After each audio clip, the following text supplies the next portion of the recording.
Voy a leer algunas cosas relativas a su currículum académico.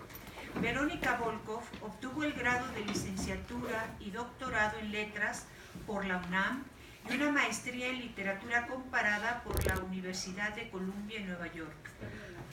Ha sido traductora de poetas como St. John Peirce, John Asbury, Henry Michaud y Elizabeth Bishop, entre otros.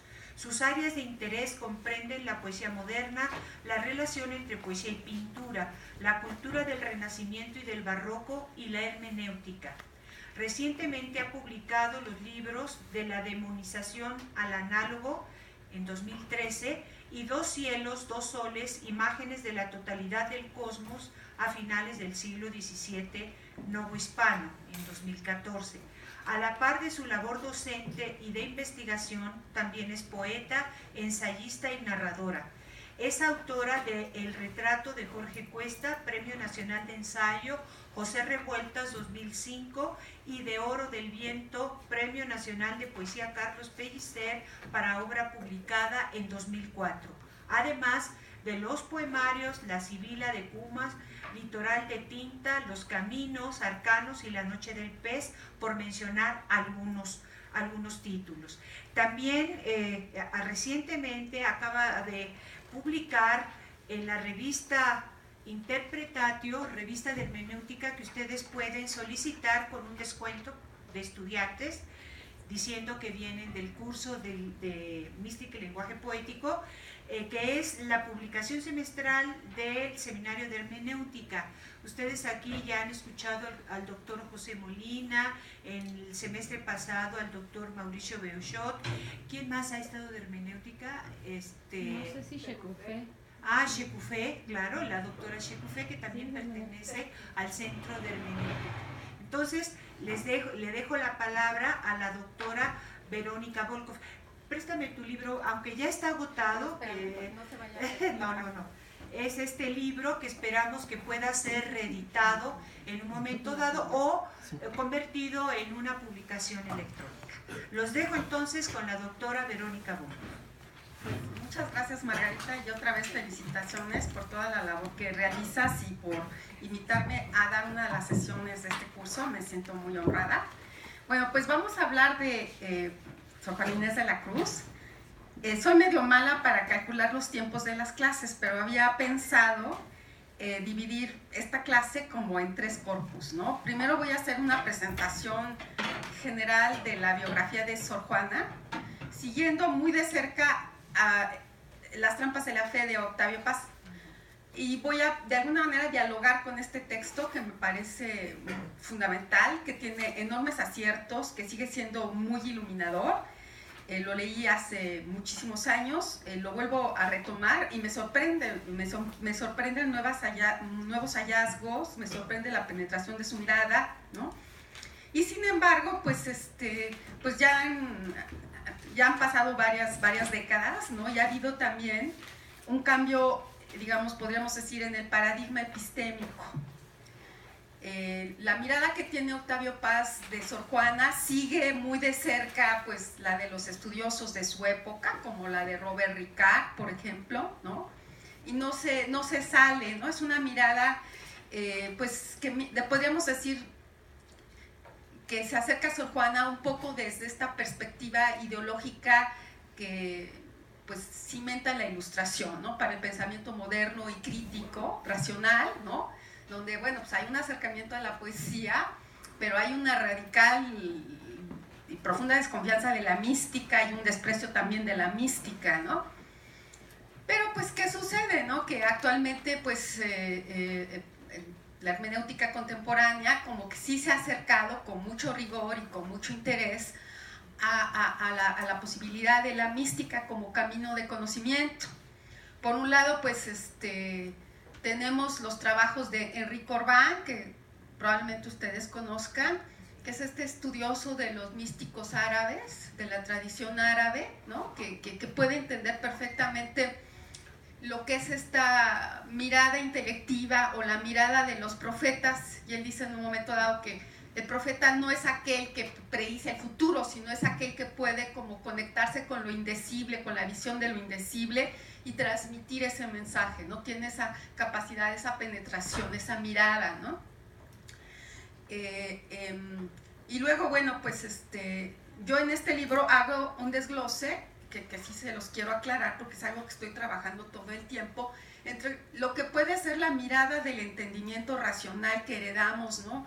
Pues que es la que de alguna manera está hegemónicamente asentada y es la que pertenece al mundo de las instituciones, al mundo de la razón, de la ciencia, ¿no? Que implica un consenso, ¿no? El mundo, la mirada del entendimiento, y por otro lado la mirada intelectiva, que esa es la mirada que se desarrollan los místicos, que no sé si algunos de ustedes practiquen la meditación.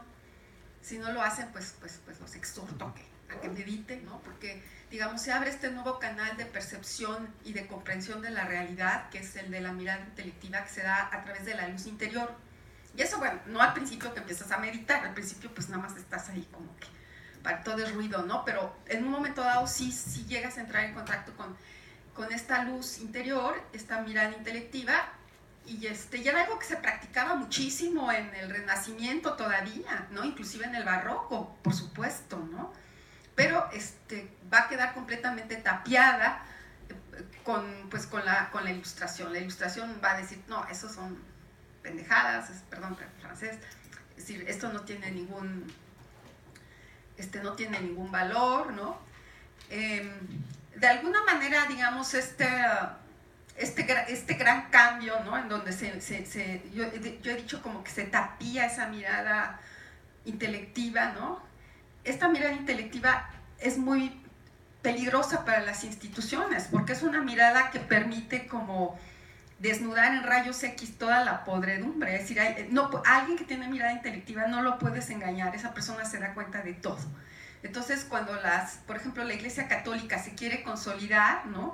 En el siglo XIII y XIV, pues cancela completamente la mirada intelectiva, lo llama ciencia infusa, que es nada más como una capacidad que tienen los santos y los ángeles.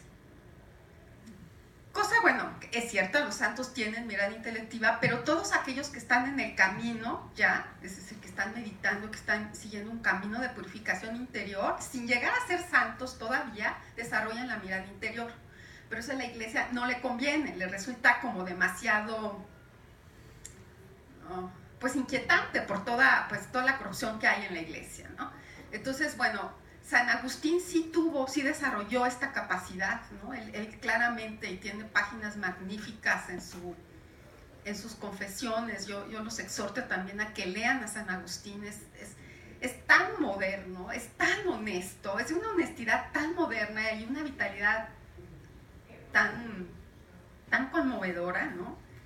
Y dices, él sí, ¿no? Pero para obtenerla, pues tienes que tener la honestidad y tienes que tener el trabajo interior que tenía San Agustín, cosa que en general a los prelados no les gusta. Entonces llegó San Agustín. Hola.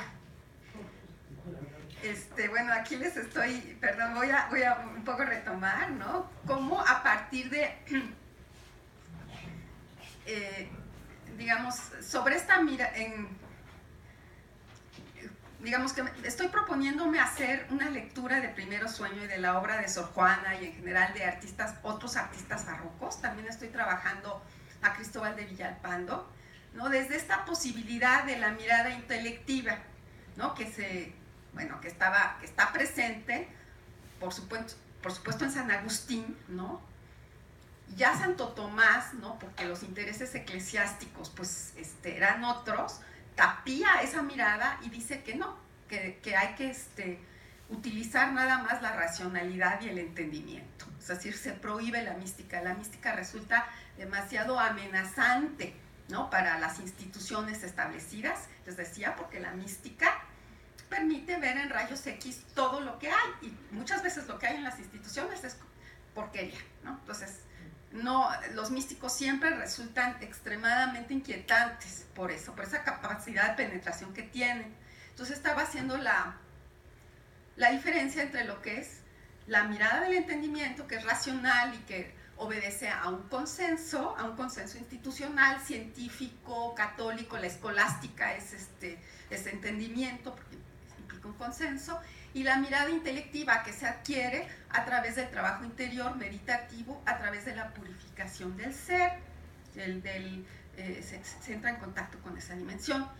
Y bueno, pues esa dimensión estaba todavía presente, pues por supuesto que en el Renacimiento está muy presente. Si no puedes y concebir cómo pudieron darse esos grandes visionarios y esos grandes genios, ¿no? Sin la apertura de esta compuerta interior y que arroja tanta luz, ¿no? Y que de alguna manera, inclusive Descartes, por ejemplo, Descartes, que es uno de los grandes racionalistas, todavía él tenía sueños, se guiaba por los sueños, ¿no? Entonces, antiguamente la gente se guiaba por los sueños, eran sueños que tenían un carácter profético, un carácter orientador, ¿no? Ahorita pues nosotros ya con Freud, ¿no? Se dice, pues no, los sueños son prefiguración de la realización de un deseo, y este deseo es siempre sexual.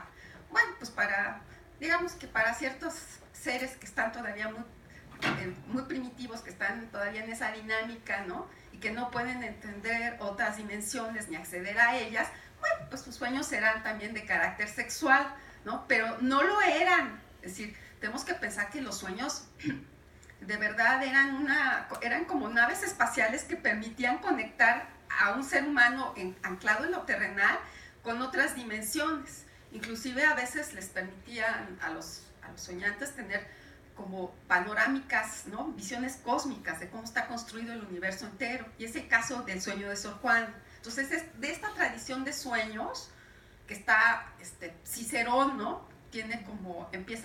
Hace esta clasificación importantísima de los 5 tipos de sueños. Lo sigue Macrobio, por supuesto, ¿no?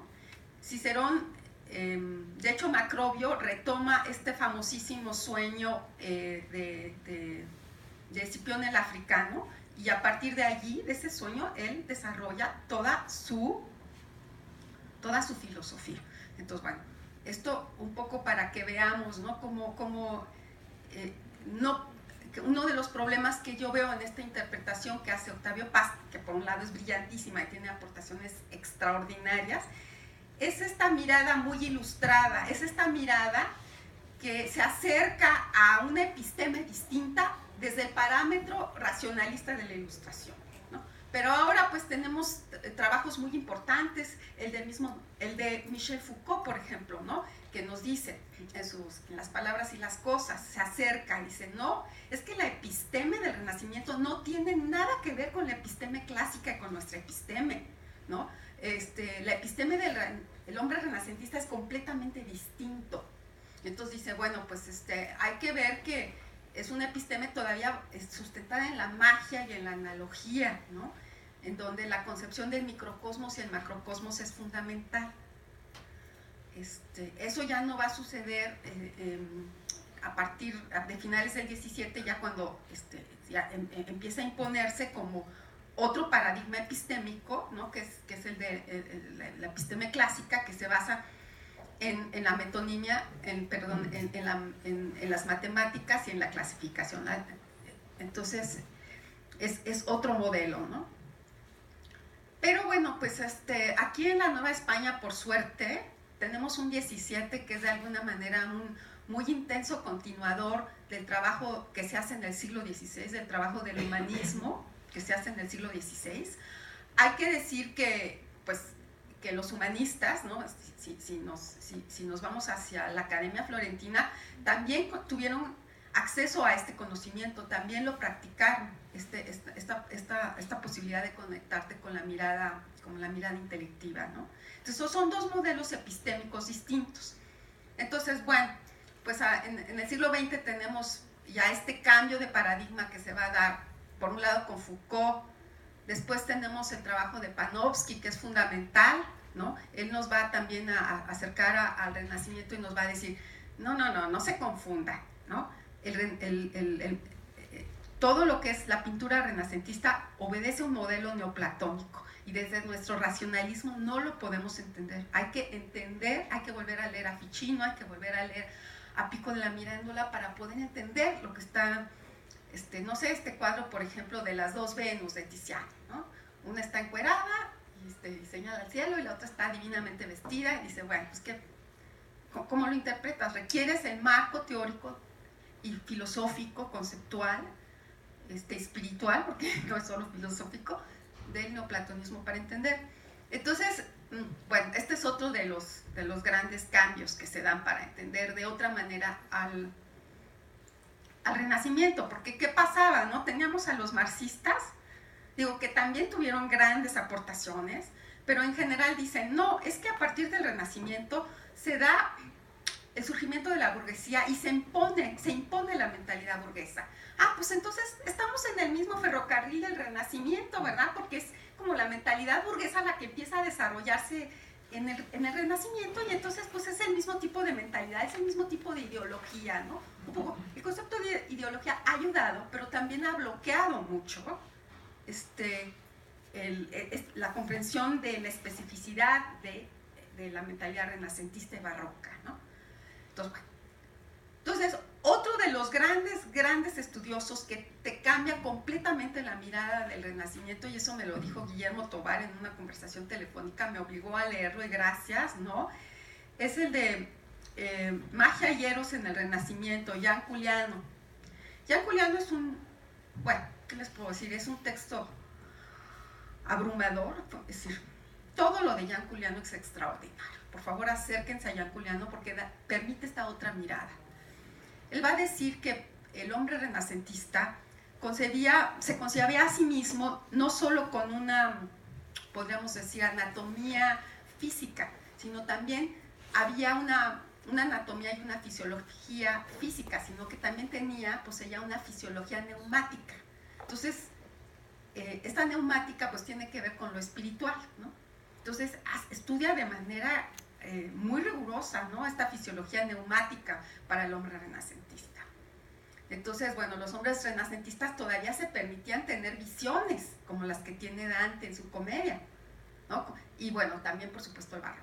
Entonces, a mí estas lecturas, ¿no?, y mi propia experiencia en el camino de la meditación, pues me hace retomar el texto de Octavio Paz y poder dialogar con él desde otra perspectiva histórica, ¿no? Aportar como mi tésera, como diría Harold Bloom, ¿no?, a esta tradición de hermenéutica sobre Sor Juana y sobre el sueño.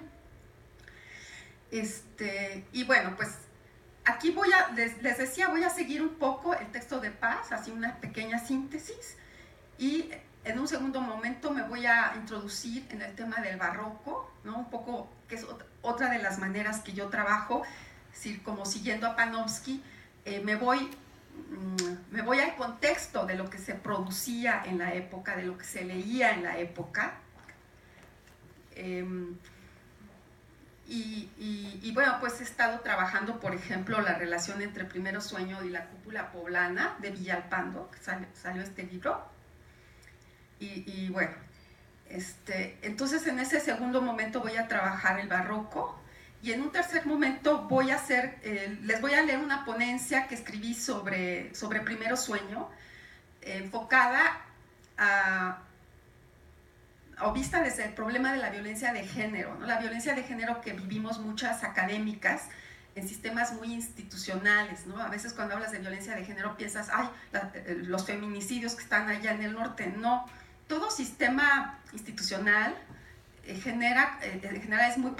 muy patriarcal y genera mucha violencia de género y mucho hostigamiento sexual hacia las mujeres. Entonces, bueno, imagínense en una corte, si Sor Juana, si las académicas vivimos eso, ¿no? Ustedes seguramente lo han vivido, si lo que no habrá vivido Sor Juana en la corte del virrey, ¿verdad? Entonces, bueno, eso es una ponencia en esa dirección, y que, bueno, hace una lectura creo que como original, ¿no?, de Primero Sueño también. Y bueno, y si nos da tiempo, pues abordo también algunos aspectos del sueño en Sor Juana.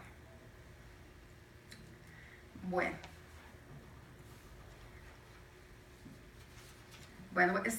Ok, Nueva España no se parece ni al México precolombino ni al actual. Bueno, dice Paz que la conquista española se asemeja más a las cruzadas cristianas y a la guerra santa de los musulmanes que a la colonización griega o inglesa. Los ingleses, los españoles, a diferencia de los ingleses que buscaban la libertad religiosa, fundaron sus colonias para extender una ortodoxia.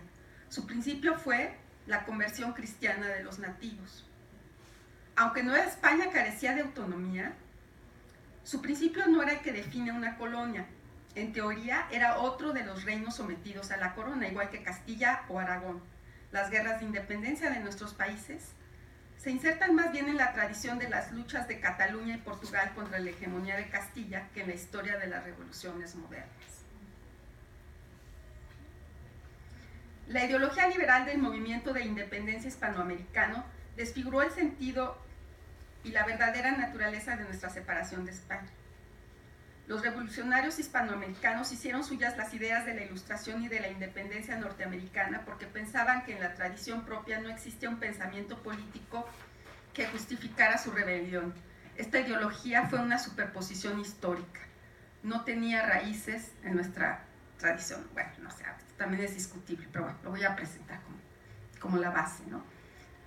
Entre las diferencias entre España y Nueva España, amén de la disparidad que separa a un país dependiente de su metrópoli, habría que señalar que mientras que México es un país que crece lentamente y se desarrolla, España se precipita en una acelerada decadencia.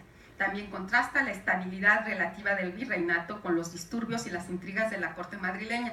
Pues aquí pongo la foto de Carlos II, ¿no? Porque tenemos que pensar, ¿no?, que mientras Carlos de Sigüenza está escribiendo pues, estos libros extraordinarios, ¿no?, su Paraíso Occidental, se lo está dedicando a este rey bastante decadente, ¿no? En Nueva España, el Estado, fuertemente centralizado y con una burocracia poderosa, protegió los particularismos y las jurisdicciones privilegiadas. Las comunidades indígenas estaban regidas por las leyes de Indias y estatutos especiales existían para los distintos grupos étnicos, para los diversos gremios y órdenes religiosas. Nueva España era una sociedad acentuadamente jerárquica y paternalista y por supuesto muy fragmentada, ¿no?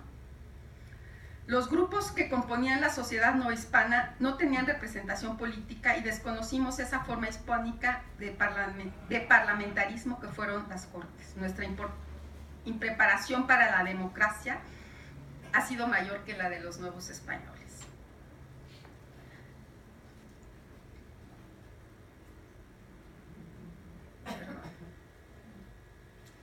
En el siglo XVII se acentúa el resentimiento de los criollos frente a los españoles que detentaban con exclusividad el poder político y militar. El criollo era español y no lo era. Los mestizos suplicaban la ambigüedad criolla, no eran ni criollos ni indios, rechazados por ambos grupos, no tenían lugar ni en la estructura social ni en el orden moral. El mestizo era la imagen viva de la ilegitimidad. Y bueno, pues este desarraigo, ¿no?, un poco de los diferentes elementos que componen a la sociedad, va a ser para José Antonio Maravall, ¿no?, el marco que genera la cultura barroca. Es una cultura de masas, es una cultura de rostros anónimos, digamos, de una gran cantidad de población urbana que ha quedado desarraigada de las zonas rurales y tiene que integrarse a estos nuevos espacios anónimos y muy adversos, ¿no? La política religiosa del siglo XVI frente a la civilización india fue de ruptura. En el XVII se opera un cambio radical. A la política de tabula rasa sucede lo que podría llamarse la política del puente, establecer una vía de comunicación más sobrenatural que natural entre el mundo indígena y el cristiano. Este sincretismo buscaba en el paganismo prefiguraciones y signos del cristianismo. Yo, digamos, los últimos estudios que se han realizado sobre el siglo XVI, yo aquí no estaría de acuerdo, ¿no? Porque, por ejemplo, todo lo que se hizo en estas escuelas de Tlatelolco, ¿no?, que realizaron los misioneros franciscanos, dominicos y agustinos, ¿no?, para incorporar a la cultura indígena al cristianismo, retoma muchísimos elementos del mundo indígena. Todas estas obras son obras, las que se realizan en el 16, que son absolutamente prodigiosas, ¿no? Tanto en la pintura mural como en el arte plumario, ¿no? Como pues también en estos códices que se escribieron, ¿no?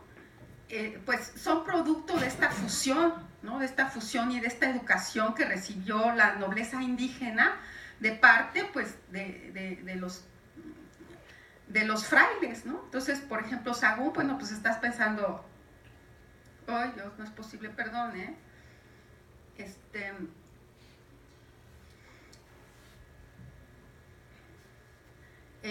es en realidad una obra colectiva, es la obra del mundo indígena que puede mirar hacia su pasado y reflexionar sobre sí mismo, sobre sí misma, y a la vez puede como apropiarse, ¿no? De esta nueva religión. Y todos los códices que se elaboraron en el siglo XVI, ¿no? Entonces por eso les digo que hay que tener un poco de cuidado, ¿no? Ahora ha avanzado mucho el conocimiento y hay que releer el texto de Paz, pero también con cuidado, ¿no? El sincretismo del siglo XVII fue obra de los pensadores de la Compañía de Jesús y de intelectuales cercanos a ella, como Carlos de Sigüenza y Góngora. La política de los jesuitas en la Nueva España no era sino parte de su estrategia general en otras sociedades, sobre todo en China. Concebían la historia del mundo como el paulatino develamiento de una verdad universal y sobrenatural, la pasión de Cristo, anticipada parcialmente por otras culturas. Aquí yo también dialogaría con Paz en el sentido de que este sincretismo jesuita tiene sus antecedentes en la Academia Florentina, ¿no? Si revisamos, por ejemplo, los textos de Pico de la Mirandola, hay una búsqueda de encontrar como la analogía universal que se da en todas las culturas y en todos los tiempos. El hombre es el mismo y esta posibilidad que tiene de conectarse con la luz trascendente, con la dimensión trascendente, se manifiesta en diferentes lenguajes y a través de distintos símbolos, ¿no? Entonces los jesuitas como que están como muy impregnados todavía no, podríamos decir, quizá me van a fusilar, ¿no? Pues de este trabajo que hace la Academia Florentina, ¿no? Es decir, no son ellos los que lo inventan. Y bueno, esto también es muy interesante, ¿no? El trabajo que hacen los jesuitas, ¿no? Para propiciar como los diversos nacionalismos en distintas partes, ¿no? De alguna manera podríamos decir que son los grandes continuadores del trabajo que hicieron los frailes evangelizadores, ¿no? Retomando muchos elementos de la vieja tradición, lo que era valioso, y sumándolo a la nueva. El despertar del espíritu criollo coincidió con el ascenso de los jesuitas, que desplazaron a los franciscanos y a los dominicos. Los jesuitas fueron la conciencia de los criollos. El sincretismo jesuita, unido al naciente patriotismo criollo, provocó una suerte de resurrección del pasado indígena. La influencia del humanismo clásico también fue capital en la operación de analogía histórica que llevó a comparar con Roma a México Tenochtitlan. Recuerda, ¿no? El teatro de virtudes políticas de Sigüenza y Góngora, ¿no? Tratar de buscar como las partes clásicas de nuestra historia, nuestros valores, de alguna manera eternos, a partir de los cuales los criollos podríamos, bueno, ya me siento criolla, ¿verdad? Se podría construir una nación con raíces propias, ¿no? Y bueno, aquí también dice Paz, ¿no? Que el corpus hermético, la fuente del sincretismo jesuita se encuentra en el hermetismo neoplatónico renacentista, que tuvo como fuente la traducción del corpus hermeticum encomendada a Marsilio Ficino por Cosme de Medici en 1460. El corpus hermeticum contenía las revelaciones de Hermes Trismegisto, figura fabulosa que se creía contemporánea a Moisés, ¿no? Y aquí otra vez yo también como tendré esta discusión, bueno, sí, el corpus hermeticum es importante, pero la labor, ¿no? De la Academia Florentina fue mucho más lejos que simplemente el corpus hermeticum, ¿no? Era toda una filosofía general, ¿no? De encontrar las analogías universales a todas las culturas. Entonces, bueno, dice Paz que estas corrientes, una es la de Ficino y Pico de la Mirandola, la otra pasa por Cornelio Agripa, el gran mago, a Giordano Bruno, y es la que va a inspirar tanto el movimiento socialista de Fourier como el pensamiento político de los románticos, los simbolistas y los surrealistas.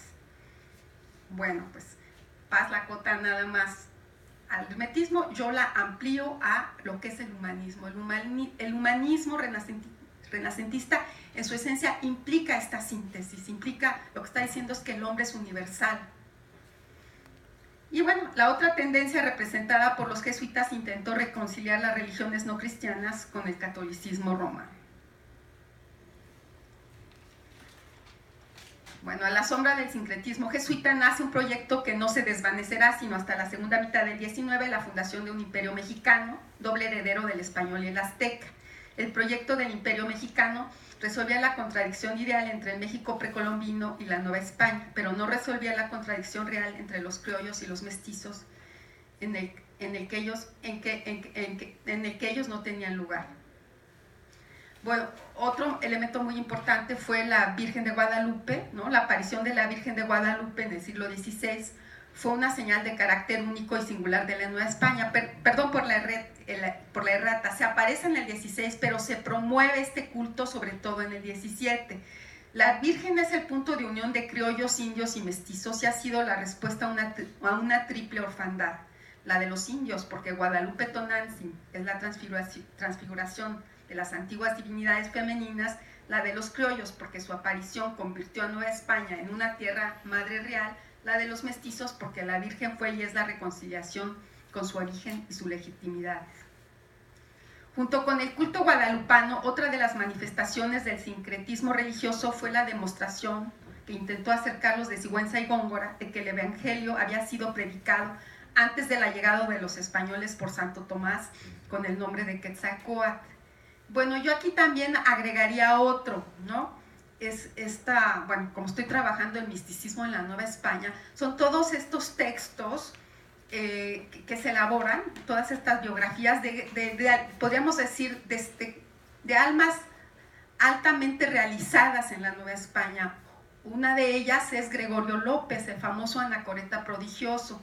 Está el texto estupendo que pueden consultar en internet de Francisco de la Loza, esta biografía que va siguiendo como muy minuciosamente cada una de sus experiencias espirituales, todos los aspectos de su vida. Había como una enorme curiosidad para la vida de estas personas muy realizadas, ¿no? Otro de los grandes textos es el de El Paraíso Occidental de Carlos de Sigüenza y Góngora, donde pues elabora las hagiografías de varias monjas mexicanas. Una de ellas, Marina de la Cruz, fue discípula directa de Gregorio López. Los santos tienen siempre como su maestro que los guía, nunca van solos. Es como una tradición que va directa desde un maestro realizado a un discípulo todavía como atorado, ¿no? Y bueno, hubo varias, ¿no? Entonces fueron muy importantes. Yo creo que estas hagiografías, ya nosotros en la Nueva España teníamos santos, teníamos almas realizadas que habían realizado el camino completo, que habían como desentrañado el cosmos. Bueno, Nueva España, dice, fue una sociedad hecha no para cambiar, sino para durar. Su visión de la perfección era imitar en la tierra el orden eterno. Su enemigo principal era el tiempo.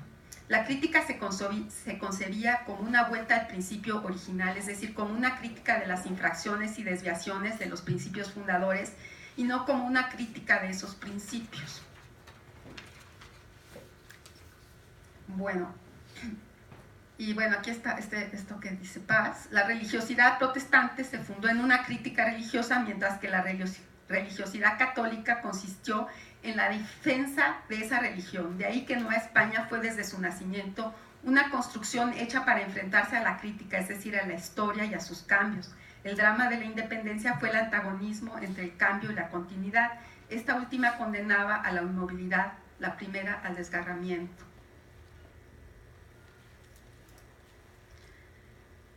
Bueno, me voy a saltar hasta la corte virreinal.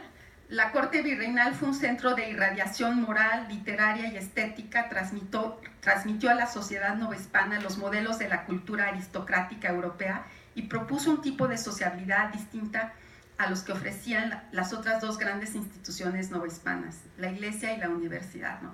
Aquí, bueno, esta sociedad cortesana, yo creo que seguimos nosotros bajo la égida, ¿no?, de esta dinámica de la sociedad cortesana. muchas de nuestras instituciones más importantes funcionan con la lógica de la sociedad cortesana. La iglesia, la academia siguen siendo sociedad cortesana, por desgracia. El barroco fue profundamente afín al espíritu criollo, quizás debido a que es una estética de la extrañeza. El barroco acepta todos los particularismos y excepciones. En su afán de asombrar y maravillar, recoge todos los extremos, especialmente los híbridos y los monstruos. Esta estética de la extrañeza vino a expresar con una suerte de arrebato la extrañeza que era ser criollo. El criollo se percibe a sí mismo no como la confirmación de la universalidad que encarna cada ser humano, sino como la excepción que es cada uno. Yo aquí no estaría de acuerdo con Paz, ¿no? Sobre todo, por ejemplo, en referencia a un gran intelectual como fue don Carlos de Sigüenza y Góngora. Él precisamente buscaba esta universalidad también para la Nueva España, tratar de entender la especificidad de nuestra historia, inclusive náhuatl y azteca, desde parámetros universales, ¿no? Lo mismo lo hizo Sor Juana, ¿no? En su Divino Narciso, ¿no? Que asocia, ¿no? a Centeot con Narciso y asocia y también con Cristo niño, ¿no? Entonces, yo aquí quizás. La gran invención literaria del barroco, el concepto, la unión de los contrarios, expresa con extraordinaria justeza el carácter de una época en que convivían el rigorismo y el libertinaje, el pesimismo radical y la sensualidad exaltada, el ascetismo y el erotismo exacerbados. Yo también aquí tendría también podría como de alguna manera dialogar con Octavio Paz, y no creo que sea como el concepto en el sentido de que coinciden o coexisten, sino que hay siempre una tensión, ¿no? Entre lo que puede ser la mundanidad y la búsqueda como de un orden y de un rigor, ¿no? Y yo creo que más bien una tendencia a buscar este orden y este rigor, ¿no? A poder en un momento dado lo digo, ¿no? Como poder, nuestro barroco desarrolla su flexibilidad formal al máximo para poder sujetar todavía a la esencia a las dilatadas visualidades y experiencias de la modernidad, ¿no? En este sentido estaría yo más cercana a Bolívar Echevarría cuando dice que el barroco en realidad reformula el canon renacentista para una nueva realidad, para una nueva experiencia, un nuevo zeitgeist, ¿no? Y bueno, de allí estos extremos. Bueno, aquí ya nos vamos con Sor Juana. Un acta de nacimiento de Chimalhuacán señala como fecha de bautizo de Juana Inés el 2 de septiembre de 1648. Fue hija natural de Pedro Manuel de Asbaje, un desconocido caballero vizcaíno, y de Isabel Ramírez. Juana Inés tuvo 2 hermanas enteras, María y Josefa, y 3 medios hermanos, Diego, Antonio e Inés, hijos de Diego Ruiz Lozano, un nuevo amante de su madre. Los abuelos maternos, Pedro Ramírez y Beatriz Rendón, eran de origen andaluz. Pedro Ramírez era arrendatario de 2 haciendas, la de Nepantla, donde nació Juana Inés, y la de Panoyán, donde creció. A la muerte de Pedro Ramírez, la madre de Sor Juana, Isabel se hace cargo de la hacienda de Panoyán. La sucederá en la administración su hija María, quien mostrará la misma independencia, entereza y energía típicas de las mujeres de su familia. Josefa, la otra hija, abandonada por su marido, logra comprar una hacienda en Chaico con la ayuda de Sor Juana. Bueno, aquí este análisis también muy freudiano y muy patriarcal de Octavio Paz, pero bueno, es el momento, ¿no? En la infancia de Sor Juana debe haber sido determinante la aparición de Diego Ruiz Lozano, el nuevo amante de su madre. Esto marcó seguramente una separación definitiva con Pedro Manuel de Asbaje, a quien seguramente Sor Juana dejó de ver a la edad de los 5 o 6 años. 3 figuras se mezclaban en su imagen de la paternidad: la del padre biológico y ausente, la del sustituto y rival, Diego Ruiz Lozano, y la del abuelo, con el que vivió y al que casi seguramente consideraba como un verdadero padre. Pero el abuelo muere en 1656, cuando ella tenía 8 años, ¿no? Bueno, entonces seguramente Diego Lozano no ha de haber sido un personaje muy agradable. Hay una anécdota que no sé si recrea, ¿no? Patricia Cos, ¿no? De cuando Sor Juana está en la corte y la virreina le dice: mira, esta, ¿no? Le señala una dama que era con la que se iba a casar precisamente el amante de su mamá, ¿no? Entonces era como muy humillante, era una condición muy humillante para ella, ¿no? Estar en la corte pues como sin padre, sin esta protección, ¿no? Un poco del orden simbólico. Y eso, por supuesto, la volvía muchísimo más vulnerable a las agresiones masculinas, ¿no? Híjoles, no quiero ni pensar. Esto no se ha contado, porque bueno, pues no, la violencia de género pues siempre ha sido así como ninguneada, como que no existe, ¿no? Y la tiranía del padrastro pues tampoco ha de haber sido muy agradable, imagínense lo que era, ¿no? Bueno, entonces la tiranía del padrastro, ella, así, este es el psicoanálisis que hace Octavio de Sor Juana, fue la punición por la muerte simbólica del padre. El usurpador ocupa y profana los espacios reservados al jefe de la casa. Su corporeidad viril adopta la forma de la agresión. En una reacción de inmovilidad defensiva, Sor Juana Inés se repliega en sí misma, movimiento que prefigura a la celda y al convento. Bueno, pero pues qué mujer no se repliega en sí misma ante la agresividad masculina, ¿verdad? Y no se margina porque la madre encarna una suerte de legitimidad no jurídica, sino terrestre, carnal. La madre es la señora de la realidad. Sor Juana sintió por ella una suerte de repulsión amorosa, esa fascinación que sienten los temperamentos intelectuales por las naturalezas poderosamente animales. Y bueno, está el abuelo, ¿no? Pedro Ramírez, persona amante de la cultura, es una figura ambigua. No solo está en lugar del padre, sino más allá de la masculinidad, es la virilidad pacificada. El abuelo es dueño de un gran tesoro, la biblioteca, que le abrirá a Sor Juana las puertas de un mundo distinto al de su casa. El tiempo que ya no transcurre ni envejece de los libros. Sublimación de la sexualidad viril por una virilidad desencarnada e ideal. El precio será duro, sustituir las letras por las cosas. La casa de las ideas es estable, segura, sólida, y en ella Juana Inés encuentra no solo un refugio, sino un espacio que sustituye la realidad de la casa con sus conflictos y fantasmas.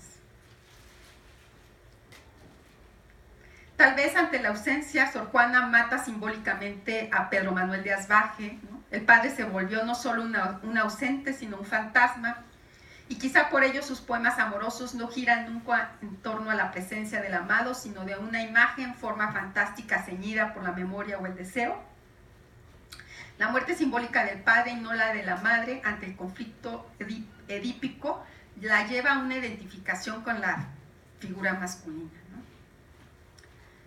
En un segundo movimiento, sin embargo, convierte al fantasma de su padre en su marido y ella se transforma en viuda. El convento aquí no es renuncia, es la vía hacia la transmutación. De ahí también su identificación con la figura de Isis, quien resucita a su hermano esposo Osiris y se casa con él. La diosa Isis encarna una doble maternidad, la natural y la de los símbolos. La segunda trasciende a la primera y Sor Juana se reconoce en ella. Yo aquí tengo una lectura muy distinta, lo van a ver, absolutamente, me parece demasiado freudiana, demasiado abstracta esta lectura. Creo que pasaron cosas reales muy, muy fuertes, ¿no? Bueno, los libros están hechos por los hombres y para apoderarse de ellos tiene que hacer lo que hacen todos los ladrones, sin excluir a los héroes del mito, disfrazarse. La virilidad es un disfraz impuesto a Sor Juana por la sociedad. El saber es osadía y transgresión. De ahí la identificación de Sor Juana con Faetón, hijo bastardo de Apolo, que para demostrar su linaje toma las riendas del carro solar y cae por su atrevimiento desplomado desde el cielo. El cielo, desde el que se despeña Faetón, es un cielo verbal, las estrofas de Primero Sueño. Bueno, creo que hubo una visión mucho mayor en Sor Juana, creo que sí hubo esta visión de encontrar como este camino intelectivo, ¿no? Yo allí.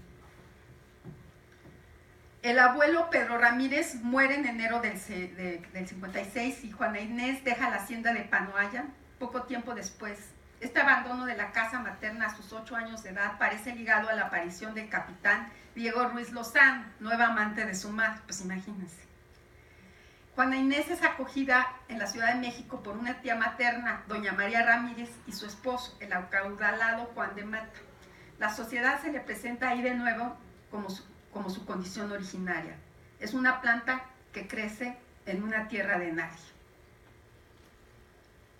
A los 16 años sea porque sus parientes pensaron que en la corte encontraría cómodo porque no querían la responsabilidad de tener en casa un prodigio tan quebradizo, la llevaron al Palacio Virreinal y la presentaron a la recién llegada virreina Leonor Carreto, marquesa de Mancera, con quien trabó una profunda amistad amorosa. En la corte asombra con su inteligencia y saber. Ante un concurso contra 40 letrados se defiende como un galeón real contra chalupas que le embistieron. Y aquí bueno, se supone que es un retrato de Sor Juana joven, que me fascinó, yo no lo conocí. En la corte seguramente Juana Inés no fue ajena a la experiencia de los galanteos de palacio, relaciones libres a la vez que limitadas entre casados y solteras. Eso de limitadas, híjoles. Esta costumbre que reproduce invertidamente las relaciones entre los trovadores, perdón por la falla, y sus damas del siglo XII y XIII es un nuevo ejemplo de la naturaleza del amor en Occidente, extraordinaria invención de nuestra civilización. Bueno, pues aquí otra vez dices, bueno, es otra manera muy idealizada y Octavio Paz era muy buena persona, no entendía de verdad que puede haber una violencia de género brutal, ¿no? Yo misma he sufrido hasta intento de secuestro, compañeros. Digo, es una cosa de terror lo que puede llegar a vivir una mujer, eso de que, ay, era como los trovadores y los otros eran súper respetuosos y nada más les decían, ay, qué linda, y no. Pero si dice invertidamente sería que las mujeres le cantan a los otros. No, invertidamente que había como, digamos, en la tradición trovadoresca, sí. Los hombres se enamoran de la dama feudal que está casada y es un amor imposible. Es más, muchas veces la señora llevaba su cinturón de castidad, ¿no? Y había una diferencia social brutal. ¿Y aquí cuál sería la inversión? Aquí no, aquí son los hombres casados los que andan acorralando a las damas de la corte, que son chicas o pues muchas huérfanas o que no tienen un padre que las pueda defender. Y no, yo no he visto que estos señores respeten a las mujeres, ¿no? No piensan, no tenemos datos. No, la vivencia de género. Sí, yo aquí lo estoy haciendo desde mi vivencia de género. No es quién sabe, de verdad, se vive con mucha violencia, el hostigamiento y la violencia de género. Sí, como que estás traspolando tiempos, ¿no? No, peor ha de haber sido, peor ha de haber sido. Bueno, tengo bases, no lo estoy diciendo así a la ligera, tengo toda una investigación y lo puedo sustentar. La situación de Juana Inés le vedaba la posibilidad de un matrimonio conveniente, pues hija natural. No tenía nombre, no tenía padre, no tenía fortuna, era dama de la virreina, pero los virreyes duraban pocos años en su encargo. En 1667 Juana Inés entró de novicia en la austera orden de las Carmelitas Descalzas y a los pocos meses abandonó el convento arrepentida. En 69, a los 21 años, ingresa al convento de San Jerónimo, orden famosa por su laxitud. En esa época los conventos estaban llenos de mujeres que tomaban el hábito por consideraciones mundanas. La vida religiosa en el siglo XVII era una profesión. El dolor que debió costarle a Juana Inés esta elección determinante está expresada por el soneto. Este dolor está expresado por el soneto en que declara preferir cualquiera de las dificultades de Faetonte, todo lo hiciera y no tomara solo estado que ha de ser toda la vida. Bueno, aquí está el virrey que estaba como en ese momento en la corte, ¿no? Y bueno, una de mis hipótesis en el trabajo que he estado haciendo es que, bueno, aquí hubo una situación de violencia, ¿no? Y que, ¿por qué Sor Juana se tiene que precipitar tanto a tomar los hábitos, ¿no? No se podía quedar un rato ahí de dama de la virreina escribiendo sus cosas y esperarse un poco. No, por la situación de violencia de género. Esa es mi hipótesis. Bella, ingeniosa, inteligente, durante los 26 años que pasó en San Jerónimo, Sor Juana nunca destacó por su devoción, lo que le valió constantes reprimendas de su confesor espiritual, el padre Antonio Núñez de Miranda, que también, por cierto, es un jesuita, mismo que logra obtener de Juan Sentís de Chavarría la dote para que la joven tomara el hábito. Aquí yo tengo como una duda, porque yo consulté paleografía de hecho, con la maestra Guerrero, el testamento de Sor Juana que se encontró en el archivo de notarías de la Ciudad de México.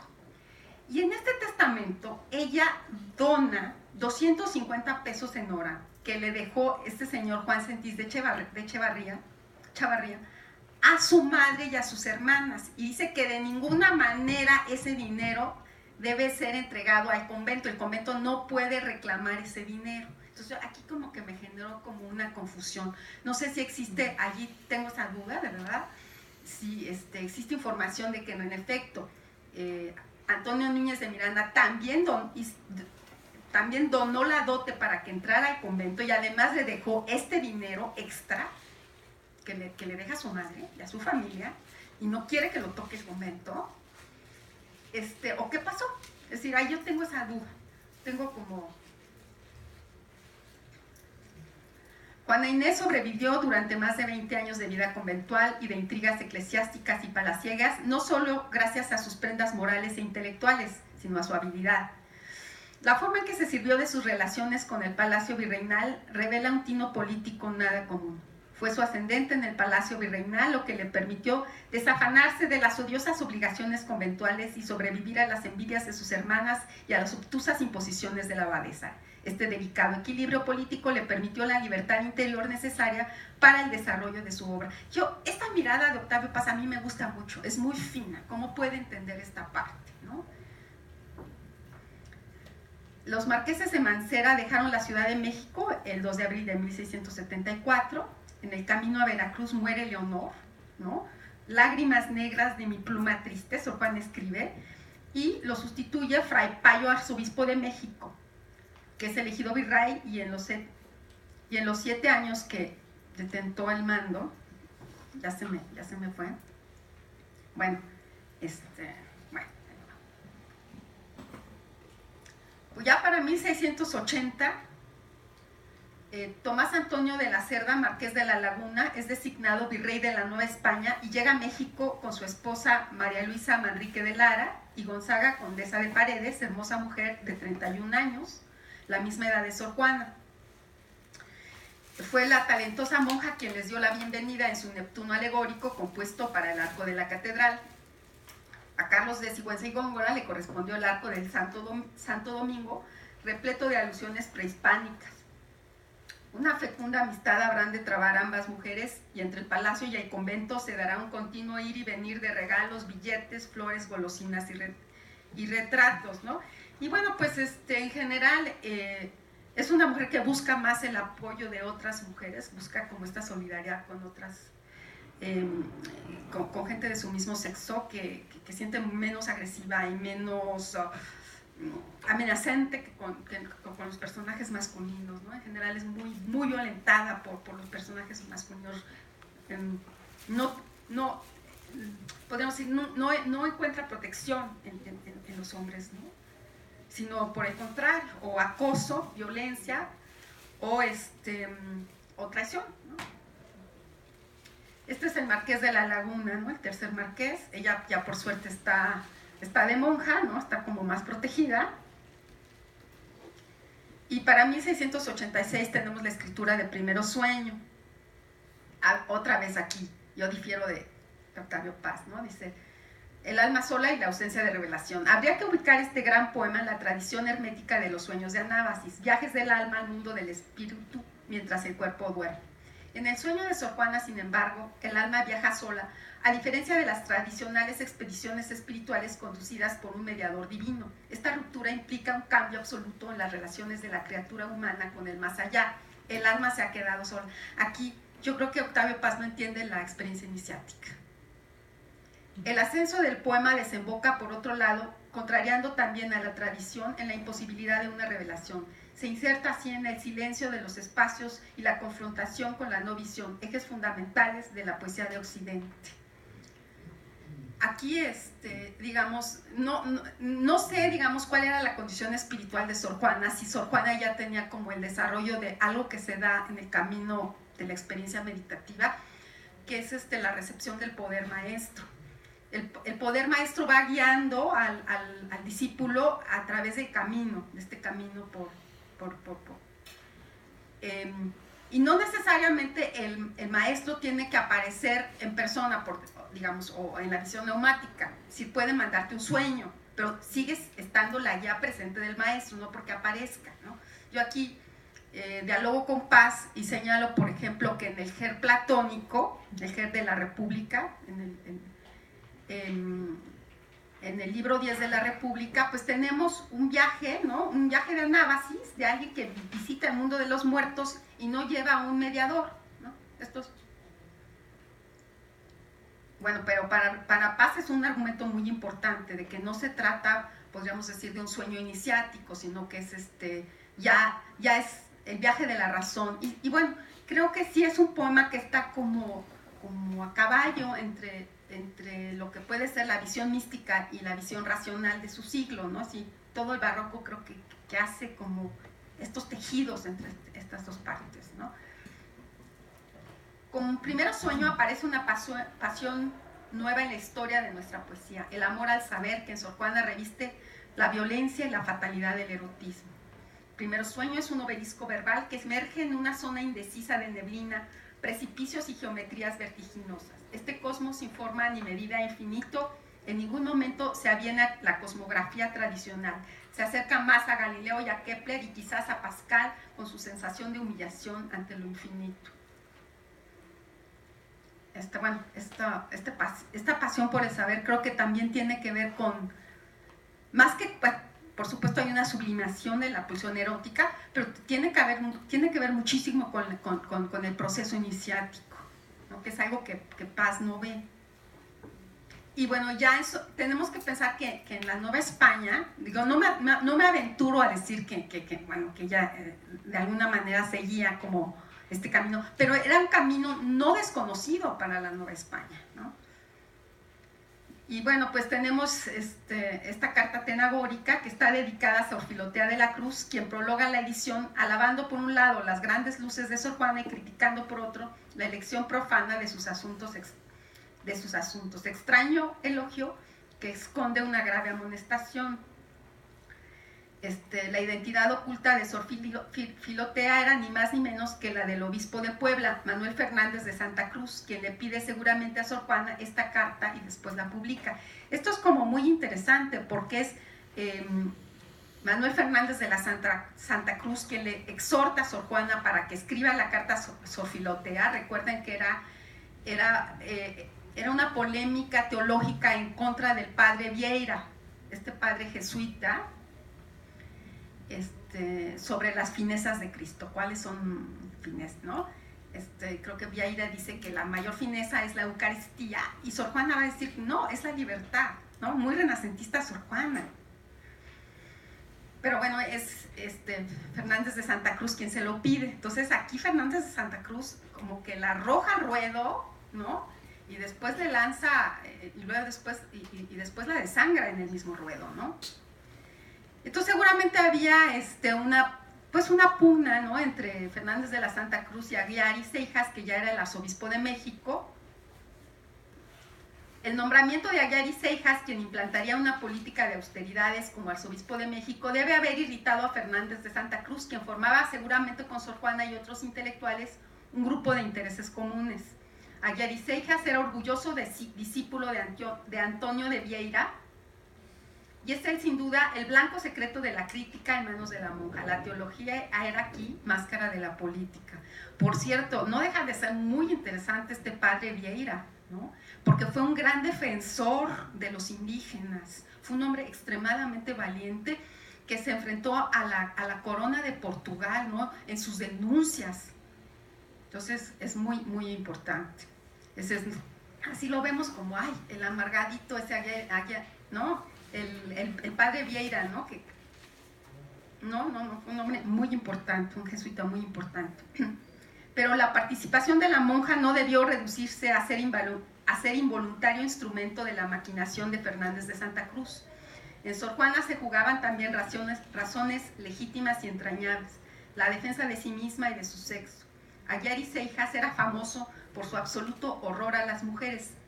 No es difícil adivinar la inmensa cólera que deben haberle provocado las actividades literarias y mundanas de Sor Juana, aversión que manifestaría de muchas formas.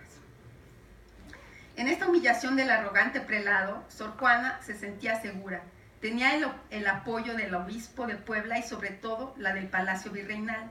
Sor Juana y Fernández de Santa Cruz deben haber previsto que la aparición de la carta provocaría réplicas y comentarios, pero el número y la violencia de algunos deben haberlos atemorizado. Es una época de grandes polémicas, ¿no? A la gente le encanta sacar la espada, ¿no? Es en esta misma década donde tenemos la polémica entre el padre Quino y don Carlos de Sigüenza y Góngora sobre el significado de los planetas. Entonces la gente, bueno, se mataba las polémicas prácticamente. La actitud del obispo de Puebla ante Sor Juana era muy ambigua, pues si por un lado le pide que escriba la carta, por otro la critica. El prólogo del obispo enfrentó a Sor Juana con el problema de su vocación, del sentido mismo de su vida. Ni el obispo pudo prever su respuesta, ni ella la subsiguiente cruel deserción del prelado. En el fondo de su relación había un equívoco, algo no dicho. Apenas salió a la luz, su relación se quebró. Y aquí está la respuesta a Sor Filotero, donde, ¿no?, hace la defensa de su propia vocación. Esta aparece por ahí de 1690. La actitud de Fernández de Santa Cruz ante la respuesta fue la de la indiferencia y el silencio. No quiso irritar más al colérico arzobispo y prefirió abandonar a la monja. Por otro lado, él quería la renuncia franca de la poetisa a las letras profanas. La reacción del confesor de Sor Juana, el jesuita Antonio Núñez de Miranda, fue aún más dura. Le retiró sus auxilios y se negó a verla.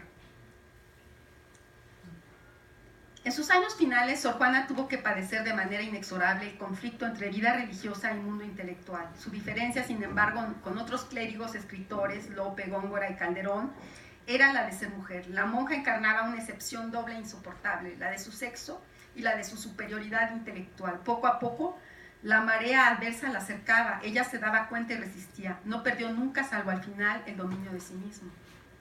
Un acontecimiento externo vino a precipitar su caída. La plaga del Chahuistle, que coincidió con el eclipse del sol de 1691, de agosto de 1691. El pueblo muerto de hambre se levantó en las calles y las rebeliones se prolongaron hasta 1693. Aguirre Seijas sale vencedor en el manejo de la situación y obtiene preeminencia sobre el opacado del rey. Se va derrumbando así el edificio que Sor Juana, con habilidad y paciencia, había construido durante 20 años. Otro golpe brutal le espera. El 22 de abril muere en Madrid repentinamente el Marqués de la Laguna, su otro protector, ¿no? La soledad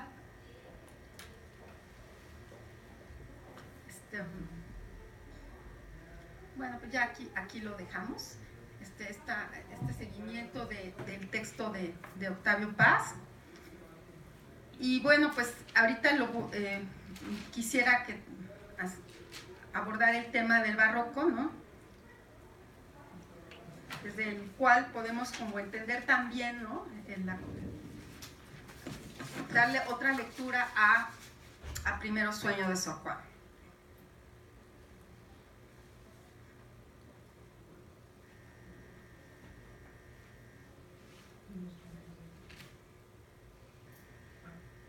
¿Y ahora cómo se está por acá? Tengo que regresar acá. ¿Y ahora por qué? ¿Cómo se le hace para aquí está?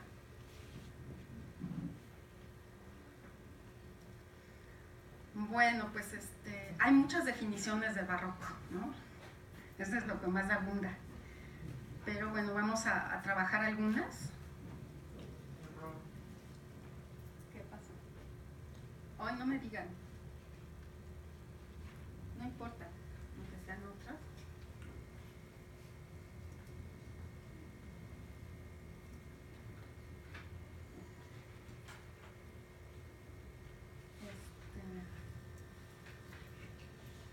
Barroco en la literatura, esta es la definición que nos da Alborg. Perdón, es un curso, no sé, llega gente como la maestra. Es un curso, no es una ponencia, bueno, hay una parte que es original, es un trabajo muy original, pero bueno, es un curso general, ¿no?, sobre eso. Bueno, sustitución de la severa, barroco en la literatura, ¿cómo lo define?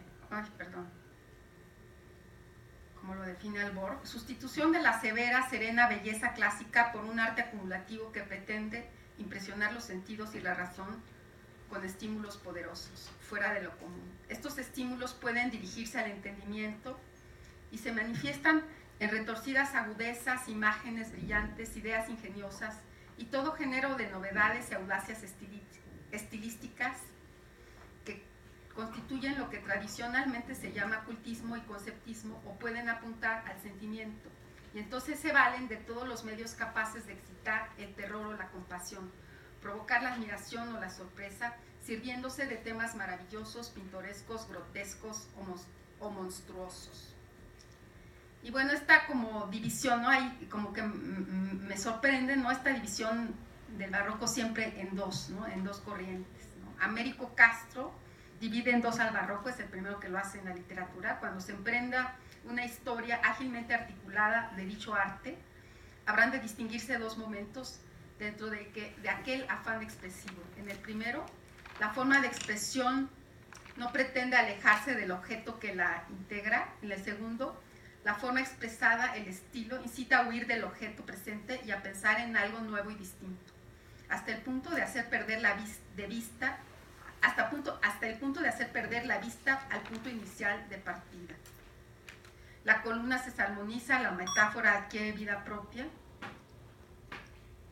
Estas dos tendencias extremas en literatura serán el conceptismo representado por Quevedo y el culteranismo desarrollado por Góngora, ¿no?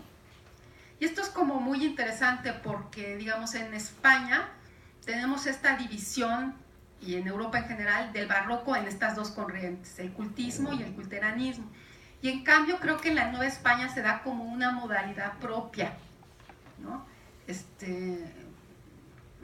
Y es una modalidad propia porque tenemos como necesidades distintas, ¿no? El barroco novohispano va a tener esta necesidad de apropiarse esta tradición europea, ¿no? De adquirir esos conocimientos de alguna manera faltantes que no fueron generados en América, y hay como que de alguna manera reconstruir esta tradición. Esto es algo característico, pues no solo del barroco, sino también de los poetas, pues tanto americanos como latinoamericanos, norteamericanos, esta necesidad de reapropiarse la tradición europea. No hay como esta facilidad para romper con la tradición que se da en Europa. No tenemos un T.S. Eliot, bueno, pues que se va de alguna manera al catolicismo, regresa al catolicismo anglicano.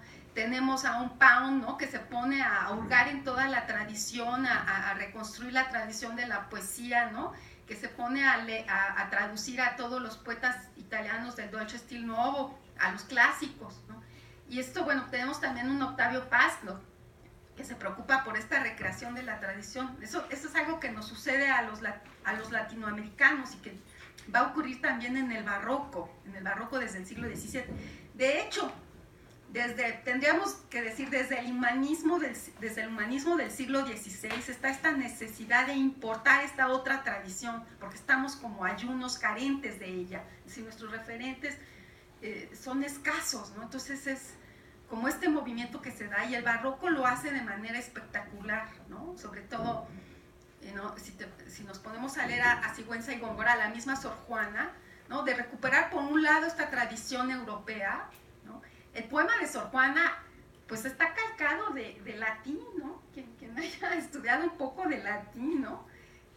La estructura del lenguaje es la del latín, regresa el español al latín clásico, es lo que hace en Primero Sueño, ¿no? Y bueno, en el caso de don Carlos de Sigüenza y Góngora, pues tenemos también esta necesidad de recrear, por ejemplo, los mitos griegos, ¿no? Y vincularlos con la tradición, con lo que se estaba dando en la Nueva España en ese momento. Y esto, bueno, viene desde el siglo XVI. Entonces está esta necesidad de recuperar una tradición que, pues, que no nos pertenece, sino que hay que construir. Esa es la diferencia. Es algo que decía T.S. Eliot cuando hablaba sobre la tradición del talento individual, ¿no? Que todo gran poeta tiene que reconstruir su tradición. No es que la tradición ahí te llega por ósmosis, no, es lo más difícil de adquirir. La tradición implica un trabajo de apropiación. Y bueno, pues más aquí en estas regiones donde no tenemos el contacto con las grandes obras renacentistas o con el pasado clásico, es mayor el esfuerzo, es un enorme esfuerzo de erudición que se tiene que hacer para adquirir esas raíces y para volver a darles vida, ¿no? Entonces el barroco yo lo veo muy claramente, ¿no? Como, y esto por ejemplo, bueno, lo han señalado varios estudiosos, ¿no? El carácter sincrético de Primero Sueño, ¿no? Donde se está apropiando, pues por un lado de la mitología, ¿no? Clásica, se está apropiando también de los, pues, conocimientos de fisiología de Galeno y de todos estos médicos tradicionales, ¿no? Se está apropiando de imágenes que vienen directamente de Marsilio Ficino, de la teología platónica, que seguramente era leída. Se está apropiando, hay momentos que está muy cercana a Macrobio, ¿no? Por ejemplo, la escala, la cadena del ser que señala Paz, que el poema no solo encierra las categorías de Aristóteles, sino también está la cadena del ser de Macrobio, ¿no? Están como los dos modelos epistémicos en el poema que señala Gauss, ¿no? El del ascenso intuitivo, ¿no? Que era el de San Agustín, por decirlo así, y está también el discursivo racional, que era el de Santo Tomás, ¿no? Y está al final el fideísmo español, ¿no? Esta reconciliación con la fe, ¿no? Simbolizada por el despertar. Entonces es un poema en el que confluyen, digamos, las grandes tradiciones de Occidente. Esto es muy importante. Un poco, de alguna manera vuelven a realizar la labor, y a esto se acerca un poco también Pascual Gouchot, que hicieron los humanistas, ¿no? En el siglo XV, ¿no? Como se apropiaron de todas estas tradiciones y como que las unieron en un crisol analógico, y Sor Juana hace lo mismo. Entonces es como de pronto muy antipático querer leer a Sor Juana solo desde Santo Tomás. Bueno, pues que no entiendes ni lo que era el 17, ¿no? Ni lo que era el barroco con su sincretismo. Es un estilo, yo creo que en esencia sincrético, apropiador de tradiciones, aquí sobre todo en la Nueva España. No lo puedes leer solo desde Santo Tomás, tampoco lo puedes leer nada más desde el neoplatonismo, porque bueno, sí está, por ejemplo, la presencia de la teología platónica, ¿no? Es muy marcada dentro del Primero Sueño, pero también tienes como esta mirada a la modernidad, ¿no? que ha señalado Octavio Paz, estas inmensidades, estos infinitos, ¿no? Con los que se topa Sor Juana en sus dos ascensiones, estos abrumadores infinitos, tienen que ver con la mirada de la época. Y entonces, bueno, dice que aunque no esté presente, aunque su universo sea un poco tolemaico, está presente también la modernidad, y está presente, por ejemplo, esta ansiedad ante lo inmenso que tiene Pascal, ¿no? hasta los infinitos, ¿no? Es la misma ansiedad, traza un paralelismo muy grande entre Sor Juana y Pascal. Entonces, bueno, este carácter, por un lado sincrético, que es algo que yo señalo en este libro, ¿no? Como el barroco novohispano es verdaderamente heredero de este trabajo del humanismo, ¿no? Que se viene realizando desde el siglo XV, que pasa a la Nueva España en el XVI en sus grandes intelectuales, y en el XVII es recuperado y retomado por Carlos de Sigüenza y Góngora y por la misma Sor Juana, ¿no? Esta fusión, esta búsqueda de la universalidad está allí, ¿no? Y en la otra obra que he trabajado, ¿no? Tengo la misma hipótesis en mi abordaje, esta fusión de tradiciones, que es la cúpula de Villalpando, de la Catedral de Puebla, de Cristóbal de Villalpando en el altar de los Reyes de la Catedral de Puebla, ¿no? También aquí tenemos un conglomerado, una fusión de tradiciones, ¿no? Y la obra teje estas tradiciones, lo mismo que está haciendo Primero Sueño. Entonces es un carácter como muy particular que tiene el barroco novohispano, que no podemos decir, ay, es conceptista y está como simplemente en esta dualidad, ¿no? Que tiene, por ejemplo, que tiene que ver, ¿no? De desprecio de la realidad externa en función como de la esencia, esta búsqueda como de una austeridad muy radical, tipo Zurbarán, ¿no? Tipo la pintura española tenebrista, que es en el fondo conceptista, ¿no? Esta búsqueda la esencia y esta crítica radical, ¿no?, a lo espurio desde el barroco. No es ni conceptista ni tampoco gongorista, ¿no?, que es esta búsqueda, ¿no?, este darle como vida propia a la metáfora y alejarte del tema principal, ¿no?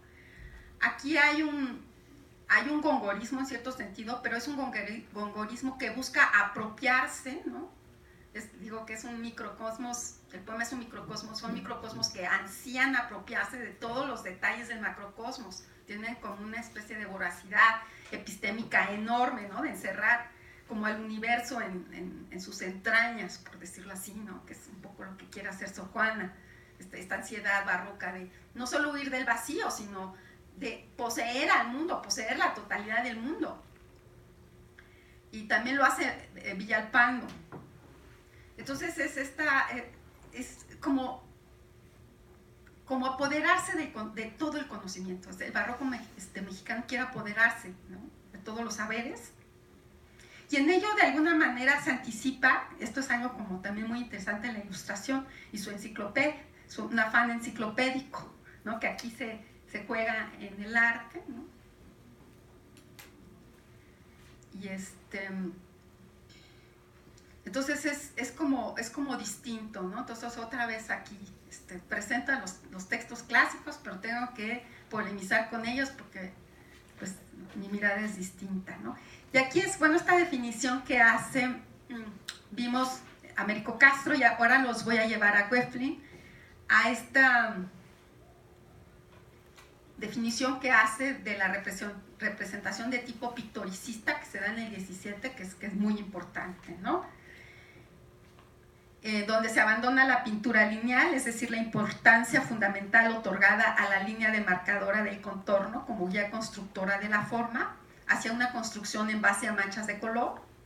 Se darán también las siguientes características: un abandono de planos diferenciables para la construcción de profundidad espacial por una referencia de anteriores y posteriores, un cambio de la atención otorgada a los valores táctiles como expresión de objetividad hacia un interés por la apariencia visual del mundo despojada de minuciosos anclajes táctiles, un tránsito de una articulación unitaria de elementos claramente independientes hacia una pérdida de la autonomía absoluta de los elementos a favor del dinamismo general. Sí, la dinámica es muy importante en este estilo. El relajamiento del imperativo de una obra cerrada en sí misma por una obra de tipo abierta, son obras abiertas. En el estilo pictórico del 17 son muchas veces los juegos de luces y sombras las